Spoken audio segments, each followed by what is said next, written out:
What's your first car? My first car was a silver Toyota Cressida from the early 1970s. Okay. It had been my nana and grandfather's car, and then once my grandfather passed away and my nana didn't want to drive anymore, she sold it to me for $200, which was a pretty good deal.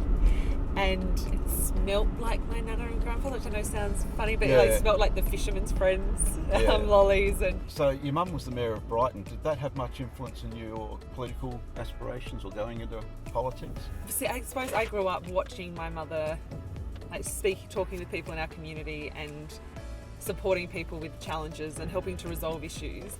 And I guess having that kind of role model meant that it was something that I was interested in also doing. So with the election, what are your main policies going to be? One local issue that I was really proud to announce a couple of weeks ago is this level crossing actually. So just the crossroad level crossing near Westbourne Park, which we've announced that a Labor government will remove the level crossing so that traffic can flow a lot better, because it can be quite a difficult spot, especially when the freight train comes through. So we've announced a few infrastructure projects that are in Boothby. So one of those is fixing up South Road from Anzac Highway to Tonsley, but also removing the level crossing in Hove on Brighton Road, which we're keen to get done, all of these projects, a bit faster than the other side, because we think that these projects are really important for road users, but it's also really good for our local economy to actually keep that infrastructure work going rather than it having a gap between when Oaklands and Darlington finish off. We also have a plan for the Springbank Doors and Goodwood Road intersection to realign that and turn it into one intersection. And we've also committed to funding for the Crossroad Fullerton Road intersection as well, which can get a bit clogged up sometimes.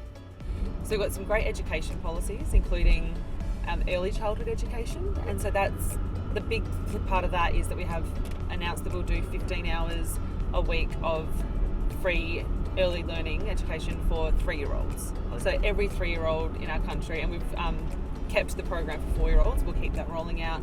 Every 3-year-old and 4-year-old in our country, regardless of their postcode or anything else, will have access to that education, which is really important and really exciting. One of the main issues that comes up a lot is climate change, and so Labor's got a really strong plan to tackle climate change, which includes our electric vehicles policy, but also really investing in renewables and ensuring that we can pull down emissions by 45% by 2030. I noticed that you want to get to 50% of new car sales being electric vehicles. What policies are you going to put in place to make that happen?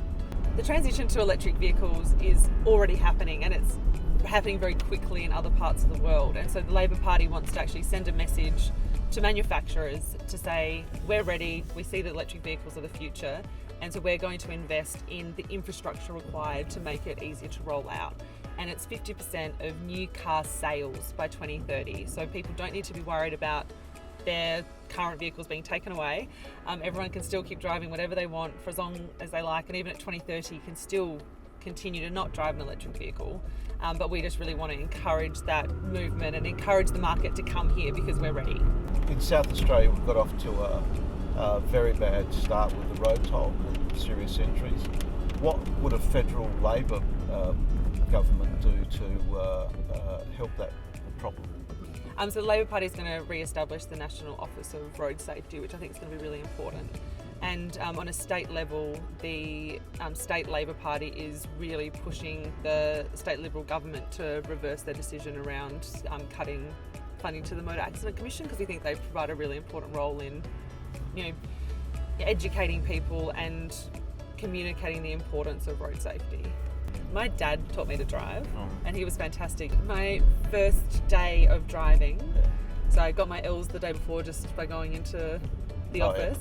And then the next day, I get into the car with my mum and dad, and they said, "Okay, cool, we're driving to Karakalinga." Welcome to the deep end of the pool. That was my very first experience driving. My wife originally and I were going to share the driving training duties. But she said, I just keep on sucking too much air out of the car. No. Well, that was a bit close, wasn't it? So she said, I think you probably should do it. Back where we started, thanks for your time today. Really enjoyed it. Thank you so much for the chat. Yeah, best of luck. See you soon. Okay.